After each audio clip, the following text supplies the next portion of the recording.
On it. Thank you, sir. And George, do you want to go ahead and introduce yourself and tell us what you're talking about tonight? Sure. My name is George Murray. I'm currently the Vice President of Operations for Onto Innovations. We are a semiconductor equipment manufacturer, about $550 million in sales and about $223 million in spend. I'm responsible for all 8 manufacturing operations across the U.S. as well as the entire supply chain. I've been working here for almost 2 years now. And of course, my background is in manufacturing and operations. I serve on 2 boards, Soldiers Angels, as well as Bird Spokes, which is a small startup manufacturing operation just north of the cities. And I just sent my first book to the publisher and hope to have my first book published within the next 7 to 9 weeks. And that's actually what we're going to be talking about today is career transition, how you can cut your time in half, because I've been in 2 in 3 years, out a total of almost 2 years. And I can honestly say that career transition sucks. So, what I found as far as in career transition is everything has a process. And I found out probably about my first career transition, which took about 13 months on average, is that, there's gears to it. There's just like driving a standard, and most of us will remember because most of us are of the age to remember the old muscle cars. My favorite is the 1969 Pontiac Trans Am. It's the first year it was brought out. 655 were made, 455 Super Duty with a 400 turbo transmission in that car. Came standard. So career transition, as it has four gears as I've identified it. First gear is always tough and rough. I mean, because of the fact that you're trying to figure out what you've not been shown or taught, kind of like when you first drive your standard. One of the things that I first tell people is that, career transition can be good and it can be bad. You can choose. The easy way is to slip into the negative. The positive is to figure out what do you want, and more importantly, who are you and what do you want in your next opportunity.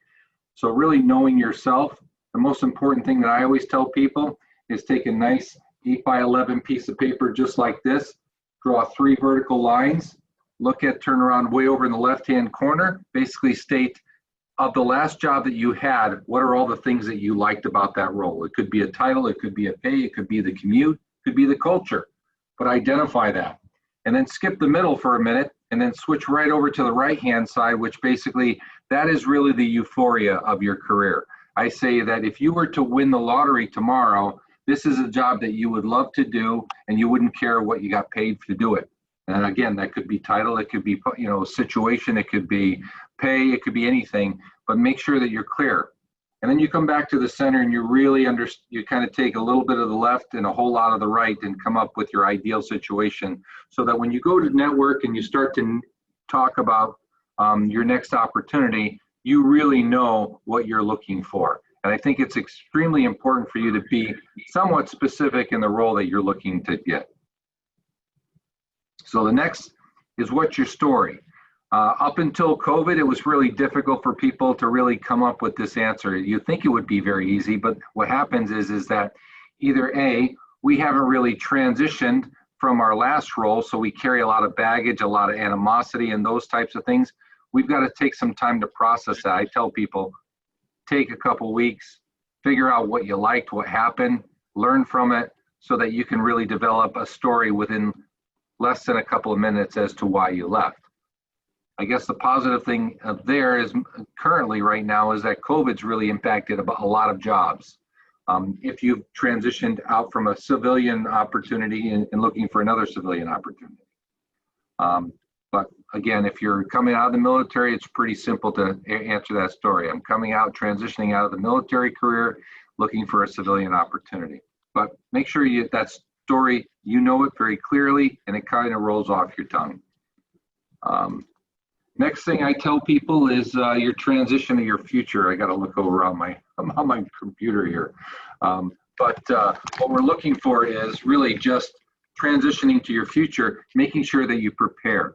So I tell people, on average prior to COVID, it was taking anywhere from 7 to 13 months, depending on your skill set, your level of job that you're looking for, because as the higher you go, the more competitive it is. Believe me, there's a lot of great people out there. And then of course, in first gear, you want to make sure you finish up with evaluating your finances. Look at what you can turn around and trim down. I say don't discount part-time roles. I can tell you in my 2 career transitions, my first one, I was taking a part-time role working at Home Depot. All the while I was networking for my next role and opportunity, and I probably learned more about plumbing than I had in the last 40 plus years of my life. And then my second career transition, I actually worked at Amazon for a good 6 months. I was working on third shift. It was the first time I'd been working third shift in probably 15 years. And believe me, it kicked my butt. But I tell people, you know, look at your finances. If you can cut and trim them as much as possible and look at other areas to turn around and support to offset those costs. I mean, the state has some funding available. Make sure you look into those. The other thing I tell people also is to make sure that if you are collecting unemployment or you have collected unemployment in the recent past, you can sign up for hire.org. Hire.org is a state-funded program, and it can turn around and help you finish up a degree, also can help you get a certificate. The reason why I say hire.org specifically, because there's 2 classes I strongly recommend anybody taking, and that is Branding by Kathleen Crandall. Kathleen with a K and Crandall with a C. And what she does is develop your brand, how you're going to present yourself, who you are, what makes you unique and different. And then the second person in the second class is LinkedIn, and that's from Ann Pryor. These 2 classes have 2 classes each to them. Highly recommended because they're going to help drive traffic to your LinkedIn profile. And the difference there is prior to them looking at and doing my LinkedIn profile, on an average, I saw maybe 80 to 90 people look at my LinkedIn profile and post that. So the last 5 years, it hasn't gone below 1,800 people looking at my LinkedIn profile every 90 days. They make sure you've got the right words, the right keywords, the right key phrases that for your skill set and your background, it drives the right traffic to your LinkedIn profile. And that's really where you're going to get all that information. And then I also say, make sure you scrub your social media. So if you are in civilian life and you've been out there on Facebook and everything else, and you don't have the right filters that basically says everybody can see everything that you're posting, and if you are a politically charged individual, that could probably knock you out of your role. Because when they go to do a final interview and a final round, they're going to look at your Facebook and your LinkedIn profile. I've met 4 people that have gone to final rounds and got kicked out because they posted something on their Facebook page, and they had free reign. They had open. So you need to make sure that you go into your filters of your LinkedIn, your Facebook, and those people can actually see what you want it to see. I always say make sure it's very neutral. It's very positive all the time. Because it can be looked in or frowned upon, and it can make a decision on whether you get hired or not. Questions on first gear before we shift? Okay, second gear, we're kind of taking off. As I said, you need to turn around and create your brand. If you haven't developed it yet, you have it, you have to be able to pull it out of you. So I always tell people what makes you unique and different. If there is 8 operations managers out there in the hallway and you're coming in and talking with the person that's going to hire, what are you going to tell that person in the first minute or less? And it's not your elevator pitch. I tell people all the time, elevator pitches are dead. It's all about you. So when you're networking with somebody, you want to make sure you do some homework, you check them out on LinkedIn, and you develop a value proposition statement. And a value proposition statement is literally what makes you unique and different in 30 seconds or less. So one of the value propositions I open up with when they say, tell me about yourself, George, and most of you military folks will know what I'm talking about, but civilian executives do not. They say, tell me about yourself, George, and I say, I'm a rappel master. Much like my military career, I drop into difficult situations. I assess the group, develop a collaborative strategy, and execute that plan. Now that plan may be the budget, it may be the overall company strategy, but my team always exceeds the bar. You know anybody that needs a Rappel Master? That is 30 seconds, right? And again, it makes you unique and different because if you say, you started off with, I got 10 years experience and blah, blah, blah, blah, blah, you sound like Charlie Brown's teacher. So make sure you develop a brand, and always show up and be ready when you're networking. Always come prepared with a book. Make sure you turn around and fill out the information when you're networking with those folks. I always say put their name in the upper left-hand corner who you're going to talk to. Do some LinkedIn background. Find out how many people you're connected with so that you can start to generalize a conversation, because what you're trying to do in that first networking meeting is establish a relationship. The best way to do that is to talk about common things like, oh, I know that you're connected with Chad, or you're connected with Scott. Tell me more about how you met them. Boom. Then you're starting to create rapport. So you want to make sure you're always set up for success and be ready. The other thing is make sure you develop your value proposition statement. And it's 30 seconds or less. That's what you've got to be able to tell me about you that would make you unique and different. Don't start off by saying, I got 17 years in the military and blah, blah. Don't do that. Another one that I always used to use is that I'm an executive that takes flat to declining companies. I turn around the top and the bottom line while injecting a more equally accountable work culture. Do you know anybody that needs somebody like that? That's the top, the bottom line in their culture. And I can tell you the last 5 years of interviewing people, that is the 3 top problems that companies have. So make sure you develop a value proposition statement. And by the way, those 30-second introductions I just gave you took me about 3 hours each on average to develop. So make sure they're snappy, they're reminding. I can tell you, I can go into coffee shops. People don't know my name, they forget it, but they remember I'm the Rappel Master. And then make sure you turn around and promote yourself by driving traffic to your LinkedIn profile. That's where Kathleen Crandall and Ann Pryor, going through those classes through hire.org, will help you tremendously. If you were to pay for those classes, they're $1,600 each. And the company hire.org will pay for them all. And like I said, it all starts with you. So make sure you know who you are, and more importantly, what value you can add to the business or the person that you're talking to.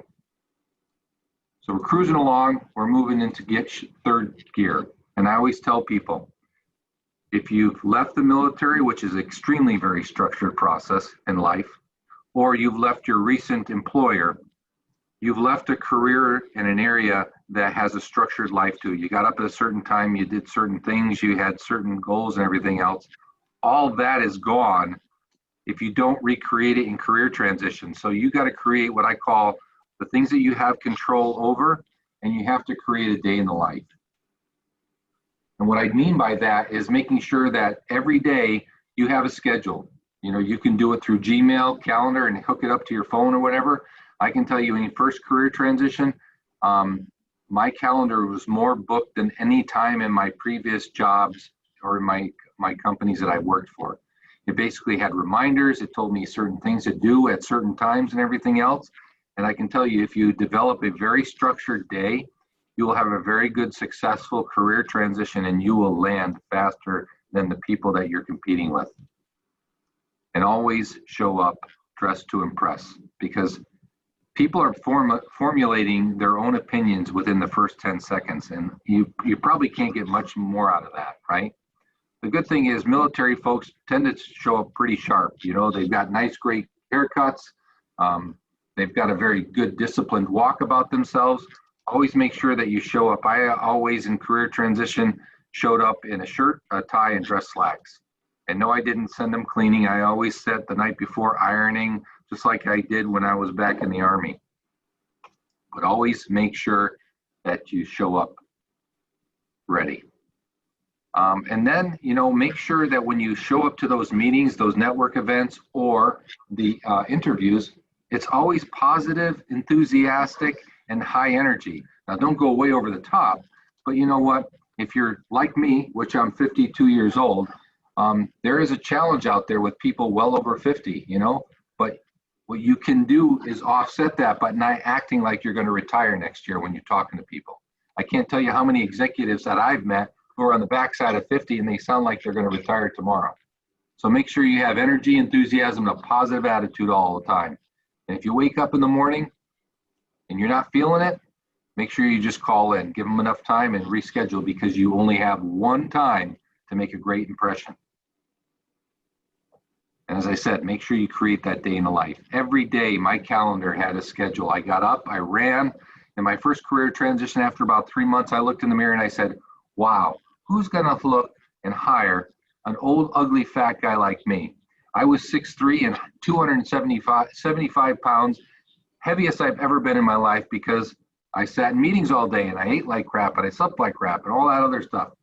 So I got on my own personal improvement plan. I started walking, awkwardly jogging, got back into running shape, and I've been running 5 to 7 miles most days for the last 4 years and dropped 40 pounds in the first 4 months. So do what you can to control what you can, and those are the things you can.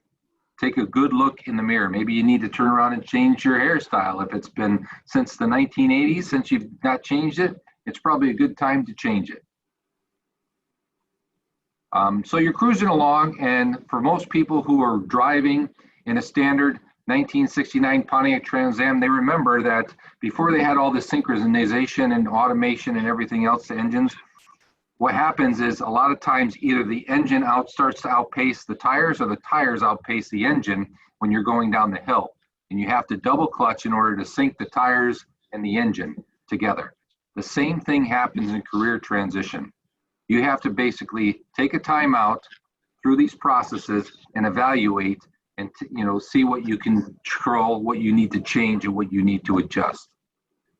So I always say every 3 to 4 weeks, I had scheduled on Saturday mornings from 7:35 to 8:15 a stop, start, continue model. So I thought to myself, what are the things that I've been working on the last 3 or 4 weeks that is working for me? I'm going to continue to do those things. What are the things that I've been doing the last couple of weeks that really haven't bear fruit? Like maybe if I've been cold calling people, it's really not getting me the right meetings and so forth. I'm going to stop doing those things. And then I might have taken the last 15 minutes to turn around and dream up, what are the things that I'm going to start doing, right? So for example, and you can see these, I've got a lot of articles I've written on my LinkedIn profile that basically state one of the things is 10, 10, and 10.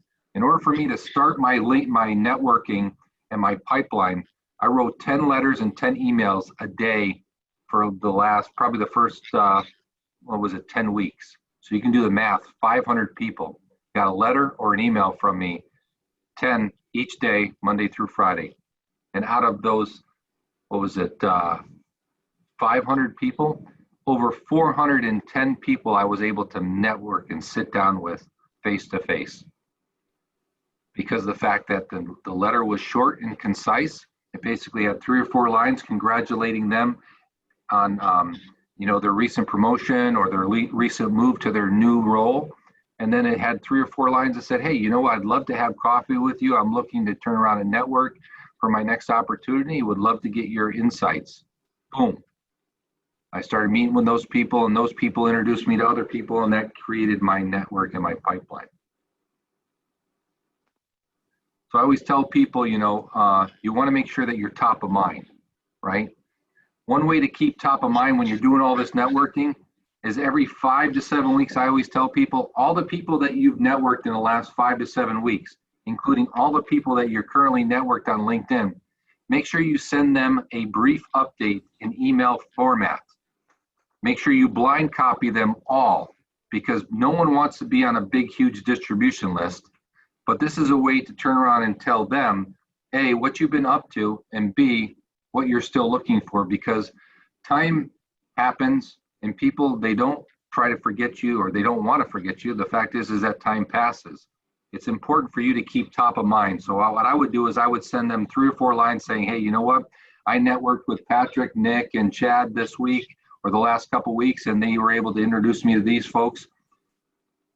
And then, oh, by the way, I'm looking for this particular role or this particular position. Just as an, FYI, keep you updated, because those people are out networking. And what I always thought is that at any given time, 2 people are networking and talking about a role that I may be positioned for. it's my responsibility to know one of those two people, and I'm only going to be able to do it by staying top of mind and connecting with folks. I always tell people, make sure you try something new, right? So as I said, every 4 to 5 weeks, I would turn around and brainstorm. I would ask other people who had gone through career transition, who have already landed, to say, hey, what are the things that you did that were successful? Because again, I did a lot of networking. I met with a lot of people, but the fact is, I'm sure there's also other great ideas out there that I wasn't even using. So, if you're looking at somebody and talking, tell them, hey, what is the 1 or 2 things that you saw successful if they had been in career transition? So all that, and now you're ready to turn around and getting close to crossing the finish line. And so what I tell people is you got to shift into 4th gear, but as you're shifting into 4th gear, it's important in this whole process to make sure you have a personal board of advisors. I always tell people, if you treat yourself like you incorporated, you are a corporation, you're going to be in career transition. You're going to be your own administrative assistant, your own marketing person, your own caterer, all this stuff, right? You also need to make sure that you have a personal board of advisors. And these are 3 to 5 people that can help you. They listen to you, because again, when you're networking, you can't talk to those people about all the negative things and all the things, but you need to get that off your chest. These are the people that are going to help you. And if you're an operations person, make sure that all 5 people aren't operations folks. They're different categories. So I can tell you, I was fortunate enough 5 years ago to really have Ann Pryor, who's up there on the left-hand corner. She was a part of my personal network. Now she's been extremely visible. She's out there, and I talk to her still, but very sparingly, and it's very short meetings. Lisa Fraga, who's the next person, she was really a person I met in career transition. She was like my sister who passed away. She told me like it is. I mean, she talked me into meditation. She talked me into morning affirmations, all things that helped me on my positiveness and gotten all that bad stuff out of my head.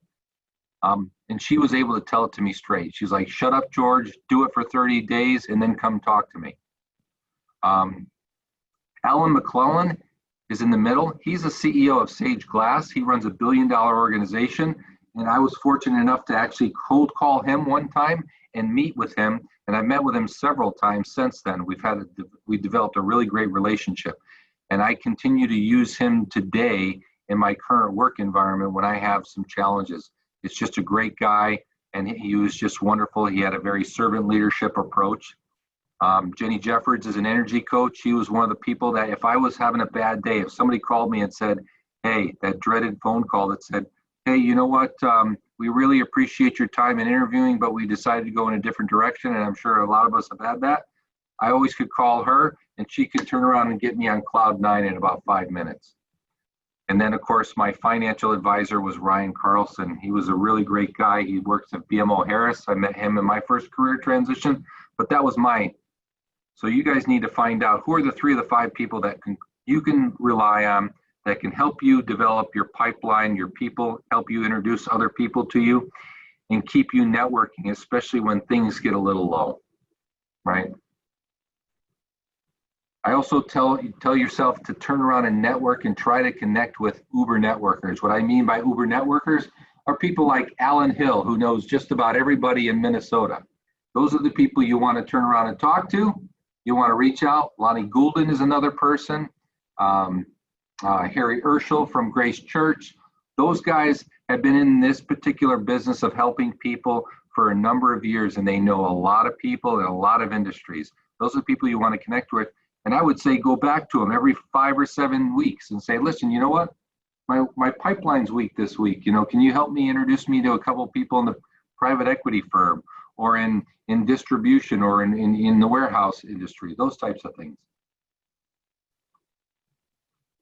And then when you're interviewing, I always tell people you want to make sure that you always leave with a wow. I won't go into great detail because I've written a 3-part process on my LinkedIn profile about creating a wow at every particular process in your interviewing process, but I can tell you the highlights. The first is the phone screen. Make sure that you dress up for a phone screen. And I said, yes, do that. because you come off more confidently. It's just like when you turn around and put on your dress greens, your dress blues, you always stood a little taller. You always talked a little bit more confident about yourself. And believe me, it comes through on the phone screen. What you do is you turn around and ask the last question is that what are the 3 to 5 things that are important for this role in the first 6 months to a year to accomplish? And what happens is once you reach the face-to-face, you take your value proposition statement, and this is a different type of value proposition. It's all about what the company needs based on those 3 to 6 or 3 to 5 issues. And you basically show in your value proposition how you've been able to overcome those. So you've already proven that, hey, I've already seen these problems and I've proven here as examples. And then the final one is really doing a 90-day plan. When you get to a final round, it's very important for you to turn around and outline yourself, differentiate yourself from the competition by developing a 90-day plan. Hey, I thought about this role, thought about our conversations, and here would be my approach the first 90 days. It tells them that you've already started thinking about the business, you've already started thinking about working in the business and how your approach would be. And then I also tell people that, when you finally get across the finish line, make sure you pay it forward. There's other people that are coming through the same gates that you're passing through right now, and those people need to help you pay it forward, and I ask you to pay it forward as well. So I normally talk about this process in about 55 minutes. I blew through it in about, 15 minutes, but that's the high level roadmap of the 4 gears to landing your next role. Awesome. Very, very great, George. Thank you. So questions, and that's the cover of my new book that's coming out in about 7 to 9 weeks. So I have a quick question, and I'm sure others do too, but you were speaking about filling your pipeline.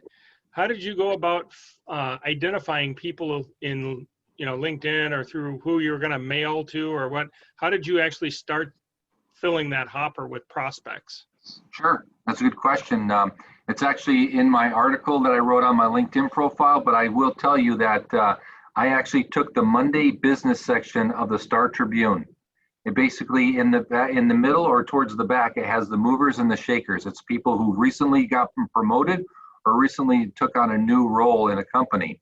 And I sent an email, or I sent the letter to them. I wrote a letter, I typed it all up, I signed it, and I hand addressed it, and I sent it.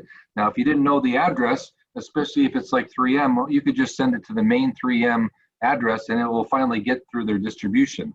And by Thursday, they were calling me up. And so instead of me, because my first career transition, I was networking on average of 3 people a day for over 13 months. And in my second career transition, in 5.5 months, I networked with 7 people a day. That actually totaled over 746 people. I sat down with face-to-face for a coffee, and it was all a process. So when they called me on Thursday, I was scheduled 3 areas in the Minneapolis area, and I would say, where are you traveling from and where are you traveling to work?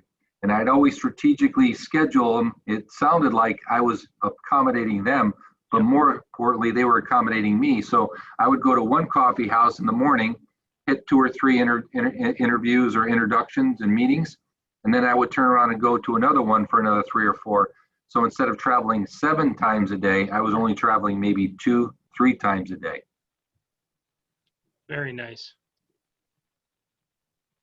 I can tell you that no one I have met so far has actually followed a process as disciplined as mine. And I wasn't doing it to impress. I desperately needed a job. I got 6 people in the house and I am the sole breadwinner. So when that spigot turns off, you start bleeding immediately. Yeah. What other questions are you wondering about how this applies to your job search, everyone?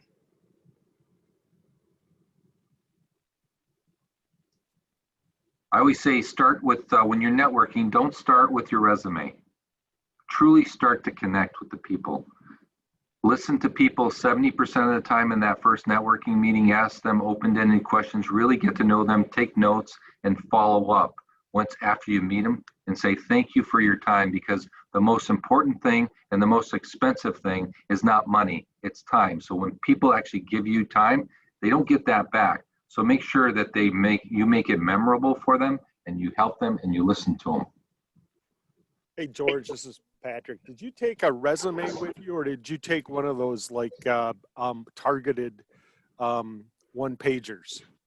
Actually, I didn't. Another place that I did unique is I took the 8x11, I turned it into a 4x11, and I printed it out on cardstock. So I called it a network card. And on the front of the card, it basically had my ugly picture on LinkedIn, right? And it had all my information, and it was all about them, what I could do for them. And I called it a networking card. And on the back of the card, it basically was printed, a real brief summary of my education, my last particular 2 positions, and then maybe some companies I was looking for. And it was printed on cardstock, because what I found when I was networking was if you took the resume or if you took the one pager, they fold it and put it in a book and they'd never see you again. Well, this was cardstock, right? So they would put it in a book. My ugly face would basically stick out. And so when they got back to the office, they were like, oh, yeah, I remember that guy. I got to do something for him, right? So another way is... Yeah, Scott McPhee. Our resume guy does the same thing, and he's had some very positive feedback from both clients and employers.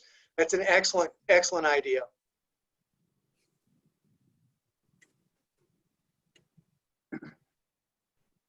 Any other questions?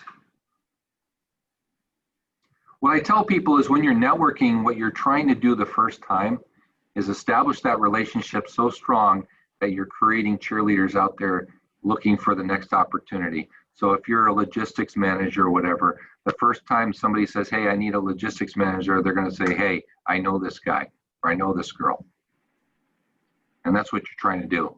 My intent was to try to find as many people and talk to as many people out there so that when they look for an executive in operations, the first person they were thinking about was George. So I got a quick question on that. This is Mike on the networking part where you started or whatever. Can you do that ask in the same time? I mean, you started out asking how they've been doing through these times and stuff like that. And do you just leave it at that, or do you then? No, so it's a good question, as I said, the first meeting is a 70-30 split. Let them speak 70% of the time, truly understand, know them, get to know them personally so that you can follow up and say, hey, for example, one gentleman that I networked with, I found out the first 20 minutes we talked about, his 2 daughters went through college on swim scholarships, and my daughter was in high school as a swim. And I'm like, oh, we talked about that. And since then, this guy has introduced me to more than 4 dozen executives. That's our connection, right? And the other 30% was, I said, is that value proposition introduction, right? 30 seconds, get back to them. The other one is the ask. How can I help you? They're going to ask you, tell me about yourself and how can I help you? So make sure that you have a very defined process in which you're asking. I always told people, I have 2 focuses. My primary focus is I'm looking for an executive level position in a manufacturing technology company between 30 and 300 million. That's my ideal position. Guys like me, those positions you're not going to find unless you network with people that know somebody. But then I also told them that, I got another focus. I'm looking to network with these 3 particular levels of people. These 3 particular levels of people are the people that would hire you. So for example, let's say you're a marketing manager, right? Who would hire marketing managers? Directors of marketing, could be sales and vice presidents of marketing. Those are the people that you want to be networked with. So that's what you say. You say, I'm looking to network with other vice presidents and sales and marketing or directors of marketing. If for operations, you're looking to network with chief operating officers. You're looking to network with vice president of operations. If you're supply chain, you're looking to network with directors of supply chain or senior managers of the supply chain if you're looking for a buyer or planner position, right?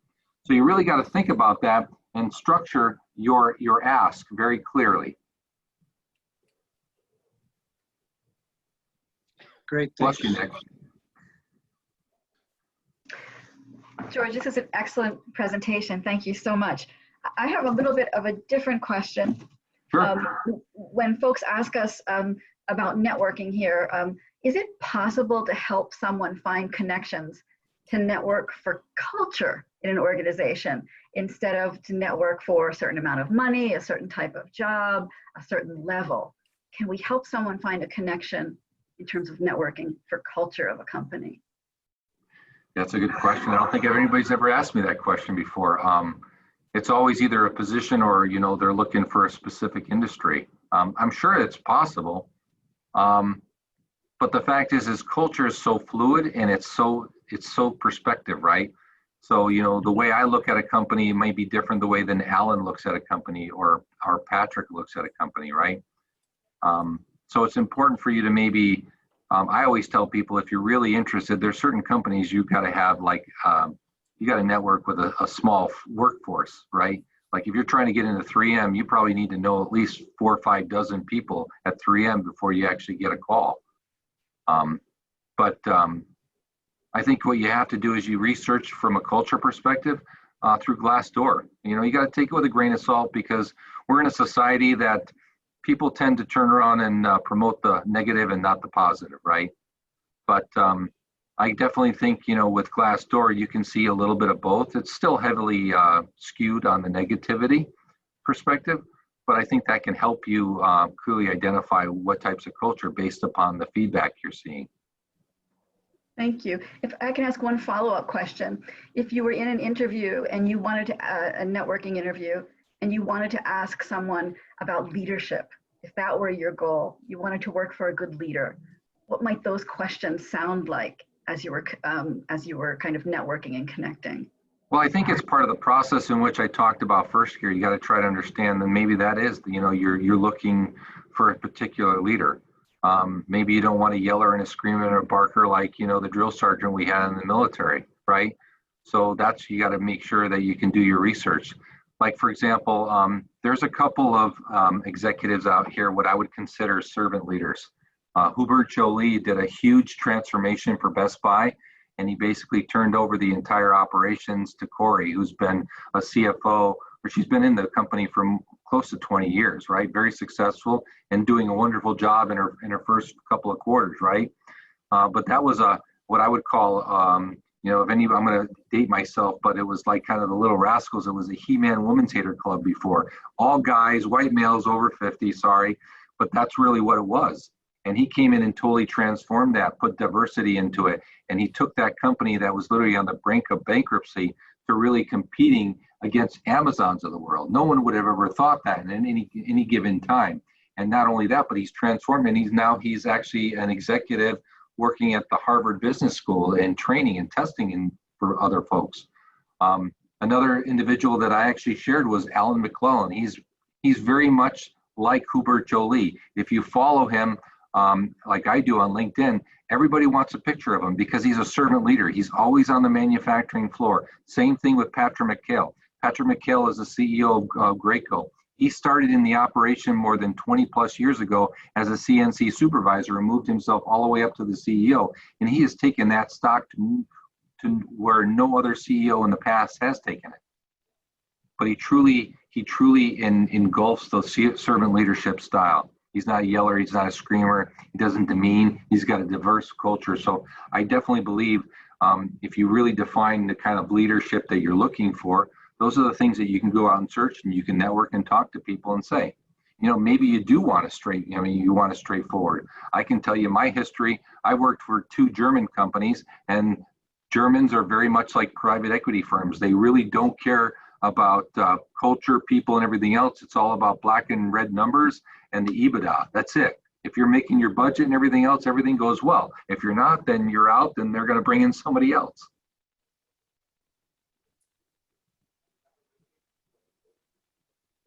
Hey, George, I had a question for you. You said that you had a couple different ways to contact these guys to set up those network meetings. What would you say was your best success between the letter, email, or phone call? I would say it was spinning all those plates. I think initially was the letters, right? Because again, the biggest response, I mean, out of 500 people, over 400 people accepted, and I met with them. That was unheard of. I would have never thought it, but it's old school, and very few people still do it, right? Even though they tell you to do it all the time, I physically signed the letter and I hand addressed it. And the responses I got were like, wow, does anybody ever send letters anymore? I Yeah. only get bills in spam. This is really different and unique. I'm like, well, that's what I'm trying to be. I'm trying to be different and unique than the rest of the competition out there. Yeah. So I would say initially that was probably the biggest one. The one that got me the job here was I went direct. I sent an email introduction through LinkedIn. And if anybody doesn't know, you're a vet, you can get a free 1-year subscription to LinkedIn Premier. And I highly suggest doing that. All you got to do is Google search it. It's a very simple process. And you can turn around and get so much information, and you can see everybody who's tracking you and checking your LinkedIn profile. And I always suggest when those people check your LinkedIn profile to turn around and try to connect with them. Have a meaningful introduction. You've only have 300 characters to introduce yourself the first time, so make sure they count. Awesome. Yeah, I was wondering, I was kind of figuring the letter would work better with all the spam calls going around about my car's extended warranty. Like, I wouldn't think that a cold call would work really well at this time. Well, out of all the CEOs I networked with, I got an 85% response rate. And actually, Doug Baker of Ecolabs was the first person to call me back. And he called me back 2 days later, and I wasn't prepared. So, I prepared basically the message I was going to say. My message was, Doug, this is George Murray. I'm a recently transitioning executive where I took a company from 100 to 180 million in 18 months. I'm looking to network in the medium to large business community. Would love your advice. Click. I think it was 26 seconds. And he called me back 2 days later. Wow. So I tell people, make sure your message is clear and concise. Don't ramble on. If it's more than a minute, I guarantee you they've already tuned out. Give them just enough. It's kind of like when you're fishing. Just give them enough so that you can reel them in.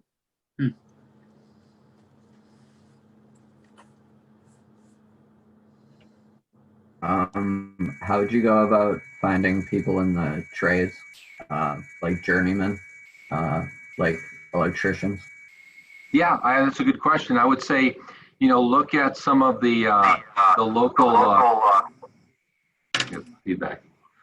I would say local companies like Dunwoody, colleges like Dunwoody has got a great program, and they've got an extensive amount of contacts for all those small to medium-sized companies, right? You're talking about companies between 5 and 10 million, maybe between 100 and 200 employees. The other opportunity is that you can probably go to your chambers of commerce, right, and tell them. Now, local companies, small privately owned companies don't stipulate their finances, but you can turn around and translate that. A $10 million company normally would have 100 to 150 people. You want to turn around and talk to people who are the Chamber of Commerce and say, listen, you know what? I'm looking for an electrician job at a small to medium-sized company that's between 100 to 200 people. Can you share with me a couple of the companies that I might not know?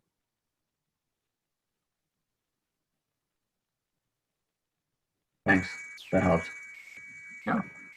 I'll also throw this in there real quick, is if you go to the library, they have, it's called Info USA, and you can do it online or you can ask the librarian for help.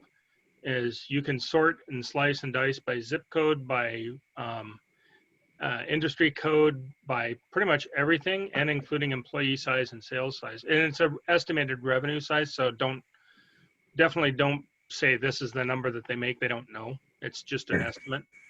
But things like that will really help identify company opportunities. People that don't advertise their postings, you can definitely find them.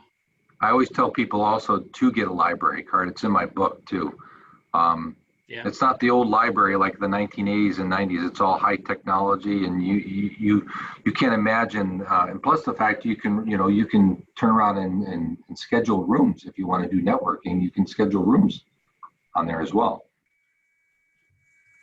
Everything's free. I mean, I can tell you, I always look for the most cheapest, freest way to do anything. I always strongly suggest telling people to use YouTube. It's a great coach and it's a great educator. I learn every morning how to do a different type of meditation. I just turn around and do a Google search. I also do a Google search on morning affirmations, 5 minutes, because I have a short attention span, but it's just enough to turn around and clear all the bugs out of my head.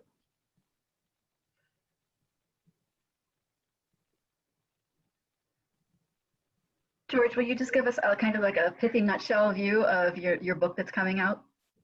Yeah, I mean, literally, my book is it's really geared towards the day that you got let go, fired, transitioned, whatever the case may be, the day that you get hired.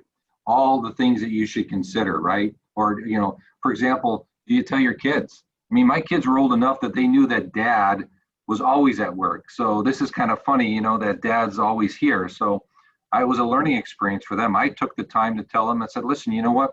We all hit adversity, right? So, you know, don't worry about it. Don't fret. Dad's going to be here at home for a while until he lands his next role. And we're going to be stronger for it. Their life didn't change, but at least I told them ahead of time versus, you know, because kids, you know, they take it all different ways. They sometimes even say, you know what, it's my fault, or I'm not going to turn around and go to this class, or I'm not going to go to this school. And we try to make sure that we protected them and covered them as much as possible. But to your point, that book basically goes through everything, every thought process, how to motivate yourself, how to get out of bed when you just don't feel like getting out of bed, or maybe some days you just need to stay in bed. I say take a mental day off. Don't forget, if you're going 100 miles an hour for 6 months, it's exhausting. So take a mental day and don't beat yourself up for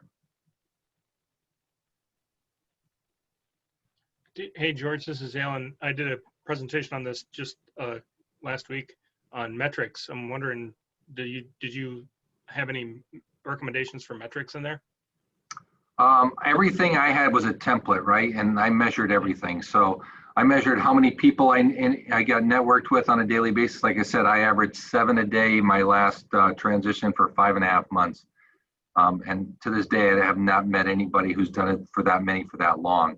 My goal was to try to get 10 a day. I just physically could not get enough people lined up for 10 a day. I did 9 a day a couple of times, and boy, that's exhausting, right? After a Friday, I always did them on Friday so that I had Friday or Saturday to recover.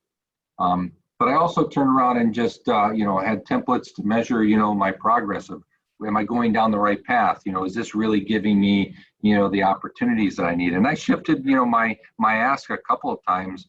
You know, it's kind of that back to, I think it's gear 3 where it's double clutching, where you basically sit every 3 to 4 months and kind of figure out, well, you know, maybe I should stop something and start something new because this is a waste of my time.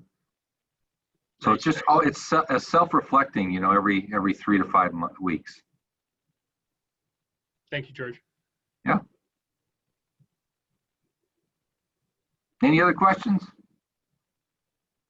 Like I said, career transition really sucks, just plain and simple. But I learned so much. I looked at it as a positive. I learned more about myself in those couple of years of transition than I thought I knew myself before. It really focused me on what I wanted to do going forward. What are the things that I wanted to do? I want to help people more. That's why I wrote the book. The book is only 115, sorry, Michelle, but the book is 115 pages, so it's a quick read. It's meant that way. It's quick titles with quick action items and quick tips, and you move on to the next. Because what I wanted to do was if I read this book and I got laid off on Monday, fired, or whatever the case may be, and I could read this book by Thursday, Friday, if I'm a slow reader, which I am, I could have a plan, and this could save me 3 to 5 months, and I proved it my second time. In 3 to 5 months, even if you're making $50,000, $60,000, you can equate that, right? Boom, that's a couple of grand a month that you're going to save yourself. And career transition, no one teaches it. That's why I wrote the book. It's a wonderful gift. Well, I appreciate your guys' time and thank you. Thank you very much, George. Absolutely. Thank you, George. Yep. Yeah. Thanks, George. Hey, Mike, if you're able to stop the recording.